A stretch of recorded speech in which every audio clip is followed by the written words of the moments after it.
Hello, तो कैसे हो आप सभी। Welcome to our YouTube notification channel. तो आज के हम इस वीडियो में डिस्कस करने वाले हैं, काफ़ी इंपॉर्टेंट टॉपिक है, ठीक है। जो आजकल हमारा CET का जो भी पोर्टल लॉन्च हुआ है हमारा, तो उसके रिगार्डिंग काफ़ी बच्चों को कन्फ्यूज़न है कि उसका वर्किंग सिस्टम क्या रहता है, ठीक है। तो उसी के बारे में हम आज डिस्कस करने वाले हैं वीडियो में। तो एक बार मैं आपको दिखा देती हूँ यहाँ पे, दैट इज़ CET। तो एक सेकेंड, ठीक है। तो CET इसका मीन क्या है, सिंपली कॉमन एंट्रेंस टेस्ट, ठीक है। जो CET का हमारा एग्ज़ाम है, CET OTR HSC, ठीक है। तो सिंपल सा मीन है CET कॉमन एंट्रेंस टेस्ट, किसके लिए, OTR मतलब वन टाइम रजिस्ट्रेशन, ठीक है। और HSC सिंपल सी बात है, हमारे जो हरियाणा स्टाफ सिलेक्शन कमीशन है उसमें जो फॉर्म्स निकलते हैं गवर्नमेंट जॉब के लिए, उसमें ये एक आपको आजकल एक कंपलसरी कंडीशन है कि आपको ये CET का फॉर्म अप्लाई करना है, ठीक है। तो सभी बच्चों को कन्फ्यूजन है कि कैसे इसको फिल करना है, क्या इसके लिए मतलब एलिजिबिलिटी स्टूडेंट्स की होनी चाहिए और इसका यूज़ क्या है, तो वो मैं आपको बताने वाली हूँ इस वीडियो में।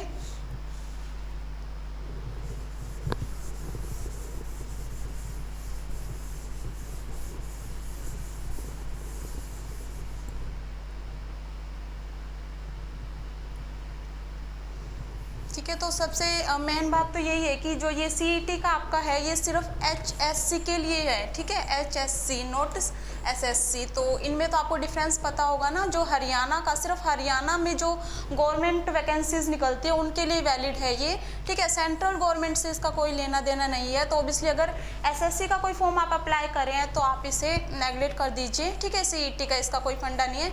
बट हाँ, अगर हरियाणा स्टेट में अगर आप कोई वैकेंसी, गवर्नमेंट वैकेंसी के लिए आप अप्लाई कर रहे हैं तो ऑब्वियसली आपको थोड़ा इसके बारे में नॉलेज आपको होनी चाहिए। तो जो हमारे HSC के हमारे जो फॉर्म निकलते हैं, तो आपको सबको पता है कि A, B, C और D, ठीक है, इन ग्रुप्स के हमारे फॉर्म निकलते हैं, वैकेंसी जो होती है गवर्नमेंट। तो A और B के जो ग्रुप हैं उनको CET का फॉर्म अप्लाई करना कंपलसरी नहीं है, ठीक है। क्लियर इतना। A और B ग्रुप के अगर कोई बच्चा वैकेंसी के लिए अप्लाई कर रहा है तो उन्हें CET का एग्ज़ाम अप्लाई नहीं करना है, ठीक है।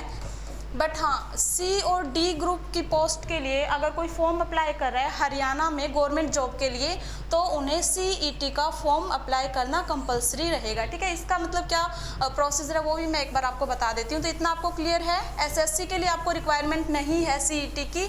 फर्स्ट ऑफ ऑल आपको सिर्फ हरियाणा में जो आपकी वैकेंसी निकलेगी उसके लिए रिक्वायरमेंट रहेगी। हरियाणा में भी आपके A और B ग्रुप के लिए नहीं, ओनली C और D ग्रुप के लिए जो है आपकी रिक्वायरमेंट रहेगी CET के एग्ज़ाम की, ठीक है। क्लियर इतना। तो सेकंड अब हम देख लेते हैं कि इसका क्या कुछ वर्किंग प्रोसीजर रहता है। तो जो आपका ये CET का पोर्टल जो आपका है, ये पोर्टल आपका कब लॉन्च हुआ था, फर्स्ट ऑफ ऑल जो आपका है 12 जनवरी, ठीक है। तो 12 जनवरी को जो है हमारे CM मनोहर लाल खट्टर ने CET के एग्ज़ाम ये एप्लीकेशन फॉर्म अप्लाई करने के लिए हमारा जो पोर्टल लॉन्च किया था वो 12 जनवरी 2021 को किया था, ठीक है।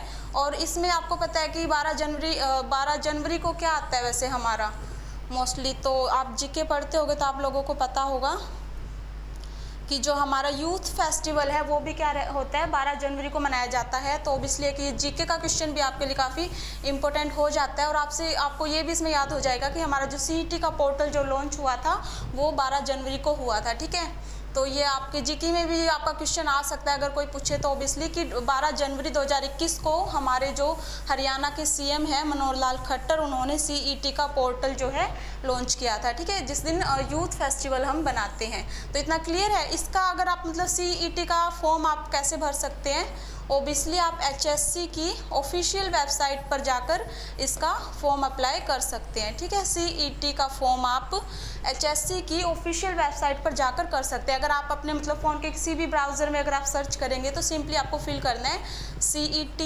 OTR एंड HSC, ठीक है। तो इसमें जो है आपकी ऑफिशियल वेबसाइट वो आपको फ्रंट पेज पे ही मिल जाएगी, ठीक है, आपको ज़्यादा प्रॉब्लम नहीं होगी फाइंड करने में। तो CET OTR common eligibility test one time registration for HSC only for group D and C and D, ठीक है। और इसमें एलिजिबिलिटी क्या रहती है स्टूडेंट्स की, तो जो C और डी ग्रुप के लिए एलिजिबिलिटी रहती है 10th पास, ठीक है। जो 10th पास आउट स्टूडेंट हैं वो डी ग्रुप के लिए CET का फॉर्म अप्लाई कर सकते हैं, ठीक है। बट अगर C ग्रुप वाले कोई CET का फॉर्म अप्लाई करना चाहता है तो उसकी एलिजिबिलिटी 12th पास होनी चाहिए, ठीक है। तो इतना क्लियर आपकी एलिजिबिलिटी रहेगी 10th पास आपकी डी ग्रुप वालों के लिए। और अगर C ग्रुप के लिए आप अप्लाई करें, CET का फॉर्म अप्लाई कर रहे हैं, C ग्रुप की कोई पोस्ट है तो आपकी एलिजिबिलिटी 12th पास आउट होनी चाहिए। बट हाँ ये है कि अगर आप ग्रेजुएट हैं तो ओबियसली आप अपनी हायर एजुकेशन कुछ भी फिल कर सकते हैं। मिनिमम जो आपकी क्वालिफिकेशन रहेगी वो डी ग्रुप का अगर फॉर्म है तो 10th पास आउट होनी चाहिए, अगर C ग्रुप है तो 12th आपकी होनी चाहिए, ठीक है। और बाकी जो भी आपकी हायर एजुकेशन है, ग्रेजुएशन या मास्टर, वो आप उसमें अपडेट कर सकते हैं। और आपके पास ये ऑप्शन भी होता है कि जैसे अभी आप सिर्फ 10th पास आउट हैं, आपने फॉर्म फिल कर दिया CET, ठीक है, देन आपकी 12th होगी, ग्रेजुएशन होगी, तो उसमें वो भी ऑप्शन होता है कि आपने, क्योंकि ये जो है ना सबसे बड़ी बात है कि आप CET का फॉर्म अप्लाई करें, आपको अपने कॉन्टैक्ट नंबर फिल करके जो है आपका एप्लीकेशन फॉर्म ओपन होता है, ठीक है। इसके लिए आपको जो रजिस्ट्रेशन आपका कॉन्टैक्ट नंबर से होता है, यानी कि आप वेबसाइट पे जाएंगे, आपको रजिस्ट्रेशन करना है तो आपको अपना कॉन्टैक्ट नंबर उसमें फिल करना होता है। तो एक कॉन्टैक्ट नंबर पे सिर्फ आप वन टाइम ही रजिस्ट्रेशन कर सकते हैं, तो इसीलिए इसका नाम क्या है, वन टाइम रजिस्ट्रेशन का मतलब यही है कि सिर्फ एक कॉन्टैक्ट नंबर पे आप एक टाइम ही रजिस्ट्रेशन कर सकते हैं। एक बार आपने जो रजिस्ट्रेशन कर दिया, अगर आपकी क्वालिफिकेशन इंक्रीज हो रही है 10th से 12th, तो आपको ये नहीं है कि आप दूसरे कॉन्टैक्ट नंबर से दोबारा से रजिस्ट्रेशन करेंगे, तो आपको उसी रजिस्ट्रेशन में जो है ऑप्शन मिलेगा अपनी जो है क्वालिफिकेशन अपडेट करने का, ठीक है। इतना पॉइंट क्लियर है कि एक बार आपने जो रजिस्ट्रेशन कर लिया कॉन्टैक्ट नंबर पे, तो उसी में आपको, अगर आप 10th के बाद 12th पास आउट होते हैं आप उसको अपडेट कर सकते हैं। देन आप ग्रेजुएशन या जो भी क्वालिफिकेशन आप करते रहेंगे तो ये आपका मतलब एज ए लाइफ टाइम का ही प्रोसेस रहता है, ठीक है। लाइफ टाइम जैसे जैसे आपने एक बार रजिस्ट्रेशन करने के बाद आपकी जो भी क्वालिफिकेशन इंक्रीज होगी तो आप उसमें उसको फिल करते रहेंगे, ठीक है। और सेकेंडली एक सबसे बड़ी बात है कि CET का आप जब फॉर्म अप्लाई करेंगे, ठीक है, कॉन्टैक्ट नंबर आपने डाल दिया अपना, उसके बाद जो आपका एप्लीकेशन फॉर्म ओपन होता है उसमें एक और कंपल्सरी जो आपकी चीज़ रहेगी वो आपकी रहेगी फैमिली ID, ठीक है।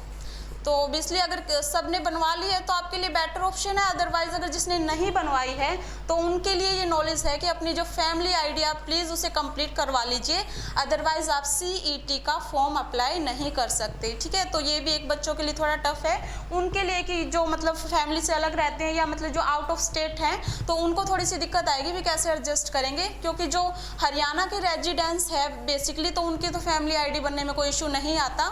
तो ये आपके लिए भी एक कंडीशन रहेगी कि फैमिली ID अगर आपकी है तो आपका जो CET के फॉर्म में जो आपका डेटा उठाया जाएगा वो आपका फैमिली ID में से उठाया जाएगा, ठीक है। उसमें मतलब कॉन्टैक्ट नंबर के बाद जो एप्लीकेशन फॉर्म होता है उसमें एक ऑप्शन मिलेगा आपको फैमिली ID फिल करने का।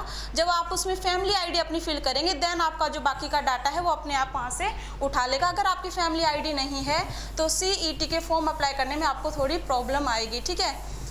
तो भाई जो बच्चे अप्लाई करना चाहते हैं वो फर्स्ट ऑफ ऑल अपनी जो है फैमिली ID जो कंप्लीट कर लीजिए, और भी आपके डॉक्यूमेंट्स इसमें आपको अपना रेजिडेंस सर्टिफिकेट भी आपको अप्लाई करना होता है तो वो भी आप अपना बनवा लीजिए, ठीक है।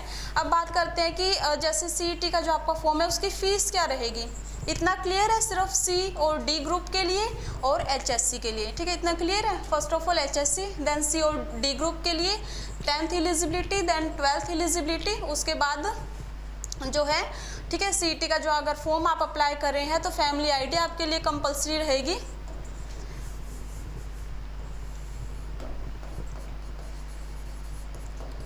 फैमिली ID आपके लिए कंपलसरी रहेगी। अब डिस्कस कर लेते हैं कि आपकी फ़ीस क्या रहेगी फॉर्म अप्लाई करने की, ठीक है। तो जो जनरल कैटेगरी है उनके लिए 500 फीस है CET के फॉर्म अप्लाई करने की, ठीक है। और जो रिजर्व कैटेगरी है उनके लिए आपकी है 250। तो रिज़र्व में भी ओनली जो है आप ये SC और BC कैटेगरी जो है ये सिर्फ रिज़र्व में कंसिडर होंगे। अगर कोई EWS या EBP से बिलोंग करता है तो वो जनरल में ही कंसिडर होगा, उसकी जो फीस है 500 रहेगी, ठीक है। तो रिजर्वेशन सिर्फ SC और BC कैटेगरी को मिलेगी जिसकी फ़ीस है 250, ठीक है। तो ये आपकी फ़ीस रहेगी सीईटी के फॉर्म के लिए। जनरल कैटेगरी की जो है 500 और रिजर्व कैटेगरी की जो है आपकी 250 रहेगी। आप एक बार आपने फॉर्म अप्लाई कर दिया तो उसी में आप अपने अपडेट कर सकते हो क्वालिफिकेशन। सेकेंडली जैसे सीईटी का जो एग्ज़ाम रहेगा, ठीक है, एग्ज़ाम दे दिया आपने सीईटी का, उसमें जो आपके मार्क्स आते हैं या आपको जो सर्टिफिकेट मिलेगा, ठीक है, 100 मार्क्स का आपका एग्ज़ाम था, मान लो 90 आपके मार्क्स आ गए, ठीक है, तो आपको एक सर्टिफिकेट मिलेगा सीईटी का। जो सर्टिफिकेट है, ये सर्टिफिकेट आपका 3 ईयर के लिए वैलिड रहेगा, ठीक है। रजिस्ट्रेशन जो है, रजिस्ट्रेशन आपका लाइफ टाइम है। एक बार जो रजिस्ट्रेशन आपने पोर्टल पे किया वो लाइफ टाइम वैलिड है, आपको अलग अलग नंबर से बार बार रजिस्ट्रेशन नहीं करना है, ये पॉइंट क्लियर है। बट अगर सीईटी का आप एग्ज़ाम दे रहे हो, ठीक है, तो उसका जो सर्टिफिकेट है वो आपका ओनली 3 ईयर के लिए वैलिड रहेगा। तो मतलब 500 या 250 आप फीस दे रहे हैं, फिर आपका एग्ज़ाम होगा सीईटी का, उसके सर्टिफिकेट की वैलिडिटी, जितने भी मार्क्स आप गेन करेंगे तो उसकी वैलिडिटी आपकी 3 ईयर रहेगी, ठीक है। तो 3 साल तक सी और डी ग्रुप के जितने भी पोस्ट आपकी निकलेंगी उसमें आपका ये सीईटी का सर्टिफिकेट वैलिड रहेगा, बट ओनली फॉर 3 ईयर। उसके बाद जो है आपको 500 फीस फिर से देनी होगी, ठीक है। अगर मतलब 1 ईयर में हर साल इसका जो एग्ज़ाम कंडक्ट करवाया जाएगा, तो 1 ईयर में अगर आपने एक बार एग्ज़ाम दे दिया, उसके बाद आप एग्ज़ाम नहीं दे रहे सेकेंड ईयर और थर्ड ईयर, तो आपका जो सर्टिफिकेट है 3 साल तक वैलिड रहेगा, ठीक है। एक बार आपने एग्ज़ाम दिया 3 साल तक वैलिड है। बाकी अगर आप बीच के 2 साल एग्ज़ाम नहीं दे रहे तो आपका सर्टिफिकेट 3 ईयर तक वैलिड रहेगा, एक बार जो आपके 500 जो आपकी फ़ीस लगे, ठीक है।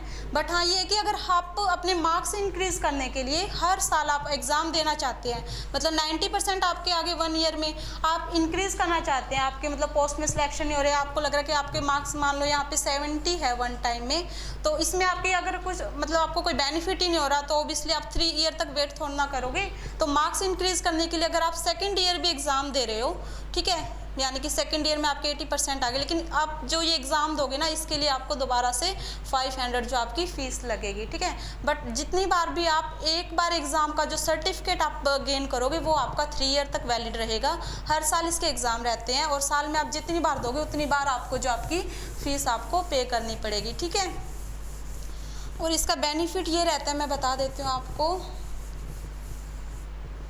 क्योंकि जो मतलब हमारी मेरिट लिस्ट बनती है तो इसमें क्या रहता है, हमारी रिजर्वेशन रहती है, कास्ट रिजर्वेशन, या फिर जो मतलब जो EWS से है, या जो भी पॉइंट्स बच्चों को मिलते हैं एक्स्ट्रा और कास्ट के बेस पे, या जो भी आपकी सामाजिक सिचुएशन है या आर्थिक सिचुएशन है उसके बेस पे जो आपको मार्क्स मिलते हैं वो मार्क्स आपके ऐड होते हैं, ठीक है।